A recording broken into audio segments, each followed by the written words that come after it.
اور ہم اپنے اصولوں سے، اپنے سلسلے کے، اپنے بزرگوں کے اصولوں سے ہرگز نہیں ہٹ سکتے ہیں، کیونکہ اگر ہم اپنے سلسلے کے یا اپنے بزرگوں کے اصولوں سے ہٹ کے کام کریں گے تو پھر ہم اس جماعت میں کہاں رہ جائیں گے؟ ہم تو اس جماعت کے باغی کہلائے جائیں گے، تو ہم باغی نہیں بن سکتے ہیں۔ اس لیے کہ قبر میں جائیں گے تو قبر بھی جانتی ہے کہ غدار کون ہے، وفادار کون ہے۔ حشر میں جائیں گے تو حشر میں وفادار ہی بخشا جائے گا، غدار نہیں بخشا جائے گا۔ ہاں، گناہگار ہونا الگ بات ہے اور غدار ہونا الگ بات۔ گناہگار ہونا الگ بات ہے، منحرف ہونا الگ بات۔ گناہگار ہونا الگ بات ہے، منافق ہونا الگ بات ہے۔ غلط فہمی میں مبتلا ہو کے دوری اختیار کرنے والا ہونا الگ بات ہے اور مخالف بن کے دوری اختیار کرنے والا الگ بات ہے۔ اور ہمارا اصول یہ ہونا چاہیے کہ جو اللہ کا نہیں وہ ہمارا نہیں، جو ہمارے نبی کا نہیں وہ ہمارا نہیں، جو ولیوں کا نہیں وہ ہمارا نہیں، اور جو ہمارے پیر کا نہیں وہ ہمارا نہیں۔ بے شک بے شک، سبحان اللہ۔ جب ہمارے پیر پر ہم یہ سمجھ رہے ہیں کہ دنیا اور آخرت کی بھلائیوں کا دار و مدار ہمارے پیر پر منحصر ہے، تو پھر جو پیر کا مخالف ہے اس سے ہمارا رابطہ کیسے ہو سکتا ہے؟ اس سے ہمارا واسطہ کیسے ہو سکتا ہے؟ اس کا تعلق ہم سے کیسے ہو سکتا ہے؟ نہیں ہو سکتا نا۔ یہی تو محبوب کا طریقہ، محبوب سے عمل اور محبت کی پہچان اور دلیل ہے کہ جو محبوب کو پسند ہوتا ہے وہ محب کو پسند ہوتا ہے، جو محبوب کو ناپسند ہوتا ہے وہ محب کو بھی ناپسند ہوتا ہے، جو محبوب کا ہوتا ہے وہ محب کا بھی ہوتا ہے، جو محبوب کا نہیں ہوتا وہ محب کا بھی نہیں ہوتا۔ یہ تو الگ ہی اصول ہے۔ اور جہاں معاملہ پیرا مریدی کا، تو یہ دنیا داری کا مسئلہ نہیں ہے، اس میں صرف ظاہر نہیں ہے، بلکہ یہ معاملہ تو ہماری آخرت سے جڑا ہوا، یہ معاملہ تو ہماری صرف دنیا سے جڑا ہوا نہیں ہے، بلکہ ہماری موت سے جڑا ہوا ہے، ہماری قبر سے جڑا ہوا ہے، حشر کے میدان سے جڑا ہوا ہے۔ اس میں تو معاملہ اللہ کی رضا اور ناراضگی کا ہے، اس میں تو معاملہ رسول اللہ کی رضا اور ناراضگی کا ہے، تو اس میں تو بڑی احتیاط کی ضرورت، بہت زیادہ احتیاط کی ضرورت۔ اور وفا تو یہی ہے کہ جب کسی کو محبوب بنا لیا، کسی کے ہاتھ میں ہاتھ دے دیا، کسی کے دامن سے وابستہ ہو گئے، تو پھر اس کے مخالف سے ہمارا مطلب نہیں، اس کے دشمن سے ہمارا مطلب نہیں۔ اور مخالفت کا ہونا یہ تو عام بات ہے، لازم ہے، یہ ہو کر رہے گی۔ ہمارے حضور صلی اللہ تعالی علیہ وسلم کی مخالفت کی گئی،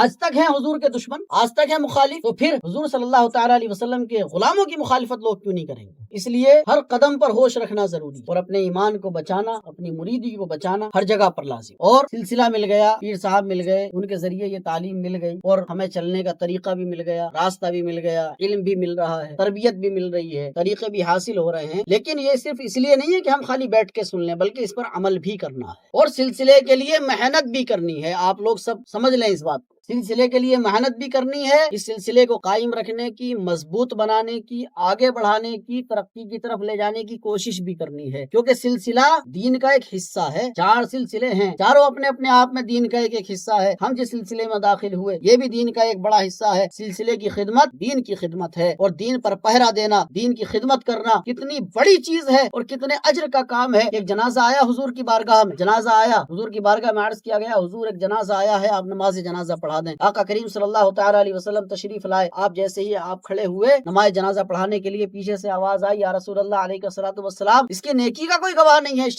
شخص کی نیکی کا کوئی گواہ نہیں، کسی نے اس کو نیک کام کرتے ہوئے ہی نہیں دیکھا، بڑا گناہگار، بہت بد عمل، نماز پڑھتے ہوئے اسے نہیں دیکھا، روزہ رکھنے کا اس کا کوئی گواہ نہیں، کوئی نیکی کرنے کا اس کا کوئی گواہ، جبکہ وہ تو صحابی تھے، اور صحابی تو عمل سے بنتا ہی نہیں، صحابی تو حضور کی نظر سے بنتا ہے، لیکن صحابہ نے نہیں کہا کہ یا رسول اللہ اس کی نیکی کا کوئی گواہ نہیں۔ رسول پاک صلی اللہ تعالی علیہ وسلم نے اپنا رخ انور مجمع کی طرف کیا، اور آپ نے فرمایا کیا کوئی ایسا ہے کہ دین کے کام کے لیے کسی نے کچھ کرتے ہوئے دیکھا؟ مسلمان تو ہے، کلمہ تو پڑھا ہے، ایمان تو لایا ہے، نیکی کا گواہ نہیں ہے کوئی۔ حضور نے پوچھا کوئی ایسا ہے کہ کوئی دین کا کام کرتے ہوئے یا دین کے لیے کچھ کرتے ہوئے کسی نے اس کو دیکھا؟ اور حضور نے یہی سوال کیوں کیا؟ حضور نے یہ سوال اس لیے کیا کہ حضور جانتے تھے کہ اسی رینج کا اس نے کام کیا ہے، ابھی تو وہی سوال کیا۔ ایک صحابی کھڑے ہوئے، پیچھے سے ہاتھ اٹھایا، عرض کیا یا رسول اللہ علیہ الصلوۃ والسلام، میں نے دیکھا ایک جنگ کے موقع پر کہ جب سامنے دشمن تھے، رات کو خطرہ تھا کہ دشمن جو ہے حملہ کر سکتا ہے، تو اس شخص نے ہم سے یہ کہا تھا کہ سب مجاہدین سو جاؤ اور تمہارے لیے دین کے لیے میں اکیلا پوری رات کھڑے ہو کے پہرا دوں گا۔ رسول پاک صلی اللہ تعالی علیہ وسلم نے فرمایا کہ اس کی نماز جنازہ پڑھو، صف سیدھی کرو،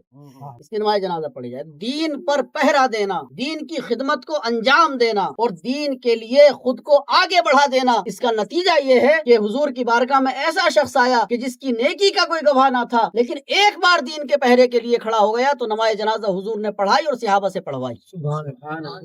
تو اس لیے یہ ہمیں سلسلہ ملا، ہمیں ذریعہ ملا دین کی خدمت کرنے کا، ہمیں یہ راستہ ملا ہے دین پر پہرا دینے کا، اس لیے آج تھوڑا کرو گے آخرت میں زیادہ پاؤ۔